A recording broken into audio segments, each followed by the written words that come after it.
கார்கில் போர் 1999 மே முதல் ஜூலை வரை இந்தியாவுக்கும் பாகிஸ்தானுக்கும் இடையில் நடந்த போராகும்.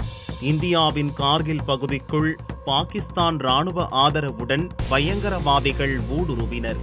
அப்போது இந்தியாவில் பிரதமர் வாஜ்பாய் தலைமையிலான ஆட்சி நடந்தது. மிக உயரமான மலைத்தொடரில் மிகுந்த சவால்களை எதிர்கொண்ட இப்போரில் 527 இந்திய ராணுவ வீரர்கள் வீர மரணமடைந்தனர். 1863 வீரர்கள் படுகாயமடைந்தனர். பாகிஸ்தான் ராணுவ வீரர்கள் உள்ளிட்ட 4000 பேர் கொல்லப்பட்டனர். துவக்கத்தில் காஷ்மீர் பிரிவினைவாதிகள் மட்டுமே சண்டையில் ஈடுபட்டிருப்பதாக பாகிஸ்தான் கூறியது. இந்திய ராணுவத்தின் வீராவேச போரில் பாகிஸ்தான் ராணுவத்தினரும் கொல்லப்பட்டதை அடுத்து உண்மை வெளிப்பட்டது. போரில் இந்தியா வெற்றி வாகை சூடியது. சர்வதேச நாடுகளின் கடும் எதிர்ப்பால் பாகிஸ்தான் படைகள் பின்வாங்கின. 1999 3 மாத காலம் வரை நடந்த இந்த கார்கில் போர் பற்றிய விளக்கம் உங்களுக்காக. மே 3 கார்கிலில் பாகிஸ்தான் ஊடுருவியிருப்பது அங்குள்ள மேய்ப்பர்கள் மூலம் அறியப்பட்டது. மே 5 இந்திய ராணுவம் கார்கில் பகுதிக்கு ரோந்து குழுவை அனுப்பியது. பாகிஸ்தான் வீரர்கள் 5 இந்திய வீரர்களை சிறைப்பிடித்து சித்திரவதை செய்து கொன்றனர். மே 9 பாகிஸ்தான் குண்டு வீச்சில் கார்கிலில் இருந்த ஆயுத கிடங்கு சேதமடைந்தது. மே 10 திரஸ், கக்சர் மற்றும் முஷ்கிர் பகுதிகளில் பாகிஸ்தான் ராணுவம் ஊடுருவி இருப்பது கண்டுபிடிக்கப்பட்டது. மே மாத மத்தியில் இந்திய ராணுவம் காஷ்மீர் பள்ளத்தாக்கிலிருந்து படைகளை கார்கில் பகுதிக்கு அனுப்பியது. மே 26 ஊடுருவியவர்களுக்கு எதிரான வான்வழி தாக்குதலை இந்திய வான்படை தொடங்கியது. மே 27 இந்திய வான்படை MiG-21 மற்றும் MiG-27 ஆகிய 2 போர் விமானங்களை இழந்தது. வான்படை லெப்டினன்ட் நசிகேதாவை பாகிஸ்தான் வீரர்கள் போர் கைதியாக பிடித்துச் சென்றனர். மே 28 இந்திய வான்படையின் Mi-17 என்ற போர் விமானம் பாகிஸ்தான் படையினரால் சுட்டு வீழ்த்தப்பட்டது. அதனுள் இருந்த 4 வீரர்களும் உயிரிழந்தனர். ஜூன் 1 பாகிஸ்தான் தனது தாக்குதலை பலப்படுத்தியது. இந்தியாவின் NH-1A தேசிய நெடுஞ்சாலை குண்டு வீசி தாக்கப்பட்டது.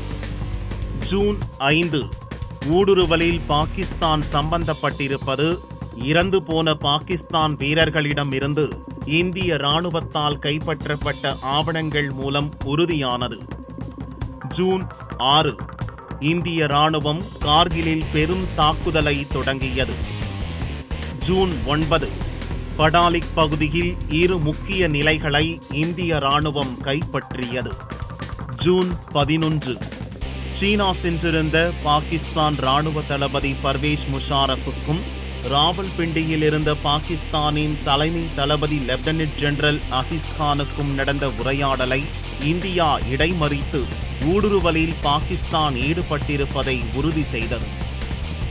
ஜூன் 13 இந்திய ராணுவம் திரசிலுள்ள தோலோலிங் பகுதியை கைப்பற்றியது. ஜூன் 15 அப்போதைய அமெரிக்க அதிபர் பில் கிளின்டன் பாகிஸ்தான் பிரதமர் நவாஸ் ஷெரீஃபை தொலைபேசி மூலம் தொடர்பு கொண்டு கார்கிலில் இருந்து படைகளை திரும்ப பெறுமாறு வலியுறுத்தினார். ஜூன் 29 இந்திய ராணுவம் 2 முக்கிய நிலைகளான .5060 மற்றும் .5100 ஆகியவற்றை கைப்பற்றியது. ஜூலை 2 இந்திய ராணுவம் கார்கிலில் மும்முனை தாக்குதலை தொடங்கியது. ஜூலை 4 இந்திய ராணுவம் 11 மணி நேர போராட்டத்திற்கு பின் டைகர் ஹில் பகுதியை மீட்டது. ஜூலை 5 இந்திய ராணுவம் திரஸ் பகுதியை முழுமையாக மீட்டது. கிளின்டனுடனான சந்திப்பை தொடர்ந்து பாகிஸ்தான் பிரதமர் நவாஸ் ஷெரீப் பாகிஸ்தான் படைகளை திரும்ப பெற ஒப்புக்கொண்டார். ஜூலை 7 இந்திய ராணுவம் படாலிக் பகுதியில் உள்ள ஜூஃபார் என்ற இடத்தை கைப்பற்றியது. ஜூலை 11 பாகிஸ்தான் ராணுவம் கார்கிலிலிருந்து திரும்பத் தொடங்கியது. இந்திய ராணுவம் படாலிக் பகுதியில் முக்கிய முகடுகளை கைப்பற்றியது. ஜூலை 14 இந்திய பிரதமர் அடல் பிகாரி வாஜ்பாய் விஜய் நடவடிக்கை வெற்றியடைந்ததாக அறிவித்தார். பாகிஸ்தான் அரசுடன் பேச்சுவார்த்தைகளை தொடர இந்திய அரசு பல நிபந்தனைகளை முன்வைத்தது.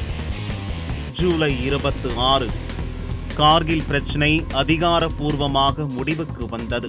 பாகிஸ்தானிலிருந்து ஊடுருவியவர்கள் கார்கிலிலிருந்து முற்றிலும் அகற்றப்பட்டதாக இந்திய ராணுவம் அறிவித்தது.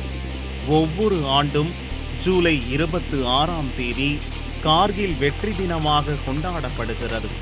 அந்த நாள் இன்று.